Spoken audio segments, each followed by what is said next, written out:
সবাইকে অনেক শুভেচ্ছা ভালোবাসা জানিয়ে আজকে তোমাদের জন্য নিয়ে আসলাম একটা শিব ঠাকুরের মন্দির। দেখো কেমন করে আঁকছি। প্রথমে এরকম এর মতো করে লিখে দেবে, সেটা খাতার মিডিল বরাবর শুরু করবে, খাতাটার মাঝখান দিয়ে বা যেই পেজে আঁকবে সেই পেজের মিডিল পোর্শন থেকে শুরু করবে। তারপর একটা সোজা লাইন দিলাম, তারপরে ঘরের মতো এঁকে দিলাম আর কি। তারপরে আবার এদিকে একটা বের করে দিয়ে এই লাইনটা একটু কার্ভের মতো করে দিলাম। এই কোনায় কোনায় দেয়ালের দাগগুলো হবে। এর নিচে সোজা করে একটা লাইন দিয়ে দিলাম। এই লাইনগুলোকে ডবল করে দিচ্ছি, ওপরেও তাই। এর মাঝখান দিয়ে আরও দুটো লাইন দিয়ে দেব ডবল ডবল করে। এখানেও তাই, নিচে নিচতলাতেও তাই। দোতলা একটা মন্দির। এখানে দরজাটা আঁকবো। একটু খেয়াল রাখতে হবে আঁকাটা, যে এগুলো যেন সোজা হয়, কোনোভাবে যেন বেঁকে না যায়। এবার শিবলিঙ্গটাকে আঁকছি, কেমন করে আঁকছি একটু ভালো করে দেখে নাও। ভিডিওটা প্রথম থেকে শেষ পর্যন্ত দেখার জন্য অনুরোধ রইল। খুব ভালো করে মন দিয়ে দেখো, তাহলে তোমরা করতে পারবে। শিব ঠাকুরের শিবলিঙ্গের উপরে একটা পাতা আর একটা ফুল রয়েছে, সেটাও এঁকে দিলাম। এখানে মন্দিরের ভেতরে টাইলস লাগানো, সেটাও এঁকে দিলাম।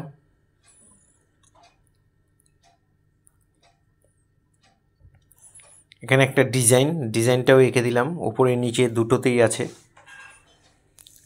এর মাথায় আমরা একটা, যেহেতু শিব ঠাকুরের মন্দির, তাই আমরা একটা বড় করে ত্রিশূল এঁকে দেব। বড় করে একটা ত্রিশূল আঁকলাম।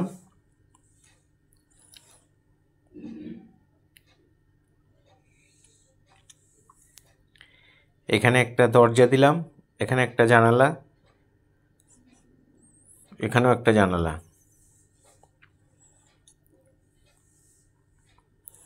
এখানে একটা জানলা, আবার এই কোণাতেও একটা জানলা হবে। এই লাইনটা সোজা টেনে এর নিচ দিয়ে আরেকটা লাইন দিয়ে দেব। এখান থেকে একটা, এখান থেকে একটা, আবার এইদিকে ঠিক এর ভেতর থেকে একটা দাগ, এখানেও তাই। এইরকমভাবে করে আমরা একটা সিঁড়ির মতো এঁকে দেব।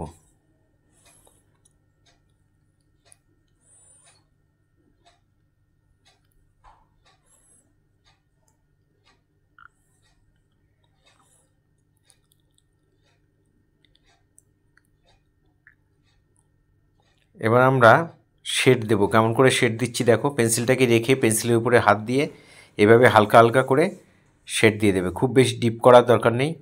দুপাশ দিয়ে শেডটা দেবে, মাঝখানটা হালকা রেখে দেবে।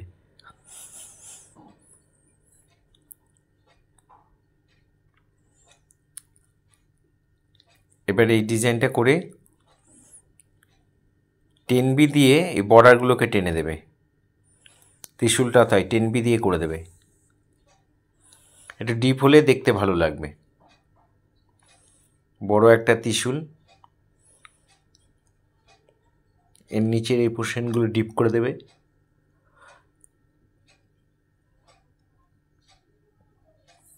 এবার আমরা ওপরে দেখো ডিজাইনটা কেমন করে করছি। এরকম রাউন্ড রাউন্ড রাউন্ড রাউন্ড করে পরপর পরপর দিয়ে যাবে, আর একটা করে দাগ দিয়ে দেবে।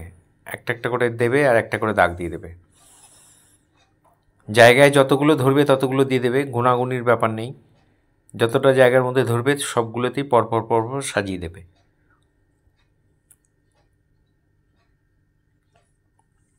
এবার আমরা মন্দিরের দেয়ালটা রং করছি, মানে কালার করছি আর এই শেড করছি। কেমন করে শেড করছি দেখো।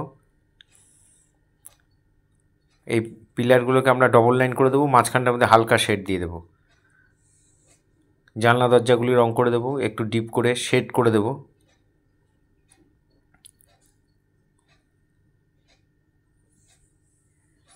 এর নিচে একটা লাইন দিয়ে দিলাম, লাইনটা একটু মোটা করে দেবো।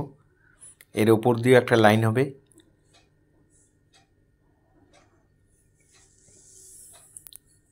এটা দোতলাটা বোঝানোর জন্য দোতলায় ব্যালকনিটা আমরা এঁকে দিলাম। এবার আমরা নিচতলাতেও এরকমভাবে শেড দিয়ে দেবো, একই সিস্টেমে। এই জায়গাগুলো সব ভরাট করে দেবো একটু ডিপ করে।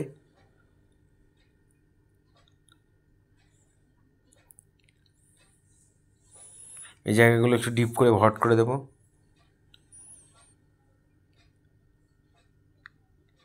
আর এর উপরে আবার আমরা ওই ডিজাইনগুলোকে পরপর করে যাব।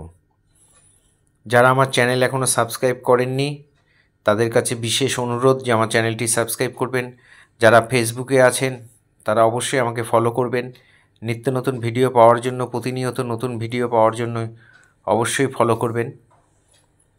আর ইউটিউবে যারা দেখেন তারা আমাকে সাবস্ক্রাইব করবেন, বেল আইকনটা প্রেস করে রাখবেন, তাহলে ভিডিও পাঠানোর সাথে সাথে নোটিফিকেশন আপনাদের কাছে পৌঁছে যাবে। এই যে ডিজাইনগুলো দিচ্ছি চুরি মতো, এগুলো গুনতে যাবে না কটা আছে, কটা স্টেপ বাই স্টেপ পরপর যতটা জায়গায় ধরে দিয়ে দেবে, একটা কম বেশি হলে কোনো অসুবিধা নেই। এখানে আমরা দেয়ালের শেডটাও দিয়ে দিচ্ছি। এই পিলারগুলোকে লম্বা লাইনগুলো না 10B দিয়ে টানবে, একটু ডিপ হলে দেখতে ভালো লাগবে, একটু ডিপ করে লাইন টানবে। খাতার মাঝখানে আঁকবে মন্দিরটা, দুপাশে যেন সমান ফাঁকা থাকে, একটু মেপে নিয়ে করবে। এখানে জানলাগুলো প্লেন ভরাট করে দিলাম, দরজাটার মধ্যে হালকা করে, দরজাটা খোলা আছে, শিব ঠাকুরকে দেখা যাচ্ছে, শিবলিঙ্গকে। শিবলিঙ্গটা আমরা আঁকছি, উপরে একটা ফুল দিলাম, দুটো পাতা দিলাম, বেলপাতা 3টে পাতা দিয়ে, আর এইভাবে শিবলিঙ্গটাকে এঁকে দেবে।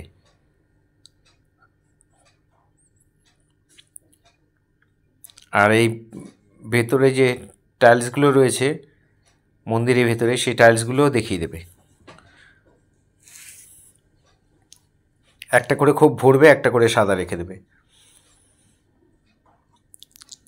এইভাবে সিঁড়িটাও এইভাবে বানিয়ে দেবে, একটা করে, একটা ফাঁকা, একটা করে স্টেপ বাই স্টেপ করে দেবে।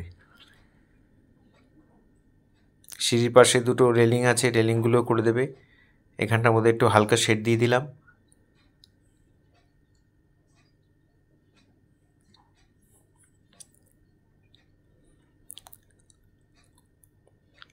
এবার আমরা পাহাড় করব। পেন্সিলটাকে এইভাবে ধরে নিয়ে পরপর আমরা পাহাড় করব।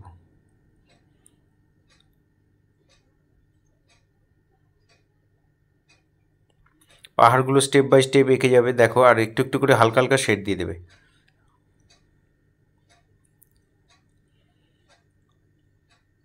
এভাবে দিয়ে মিলিয়ে দেবে, 10B দিয়ে করে দেবে শেডগুলো।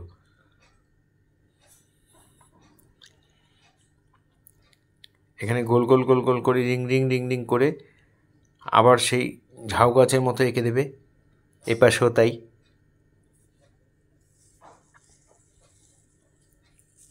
দিয়ে মাঝখান দিয়ে একটা করে ডাল দিয়ে দেবে, গাছের ডাল। এইভাবে তোমরা প্রতিনিয়ত ভিডিও পাওয়ার জন্য আমার সাথে থাকবে, পাশে থাকবে। যারা আমার ভিডিও প্রতিনিয়ত দেখেন তাদের সবাইকে অসংখ্য ধন্যবাদ। সবাই খুব ভালো থাকবেন, সবার জন্য অনেক শুভেচ্ছা ও শুভকামনা রইল। এখানে একটু শেড দিয়ে দিলাম। এভাবে আমরা একটা ছবি কমপ্লিট করলাম। সবাইকে আবার ধন্যবাদ জানিয়ে এখানেই শেষ করছি।